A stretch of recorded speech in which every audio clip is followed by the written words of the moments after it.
Hello বন্ধুরা, কেমন আছো সবাই? আমি সাগর। আজকে আমি দেখাবো কি করে জল রঙের সহজে গাছ আঁকা যায়। প্রথমে আমি কিছুটা ভিজিয়ে নেব জল দিয়ে, তারপরে স্কাই কালার দিয়ে আকাশটা করে দেব।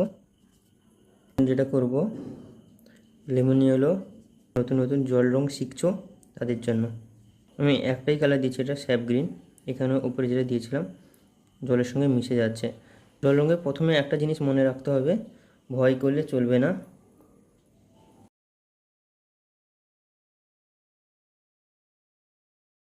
নিচে আমি ইয়েলো আকার স্যাপ্লিন দিয়ে খানিকটা মাটি ঘাস দুটো থাকবে এরকম কিছু করে দেবো। আমাদের হয়ে গেল গাছ, খুব সহজেই। তো এরকম যদি সহজভাবে কেউ শিখতে চাও তো আমার অনলাইন আর্ট ক্লাস জয়েন করতে পারো, অথবা ছবিটা কেমন লাগলো তোমরা সবাই বলবে। ভিডিওটা যদি তোমাদের ভালো লাগে তাহলে অবশ্যই সাবস্ক্রাইব করে পাশে থেকো।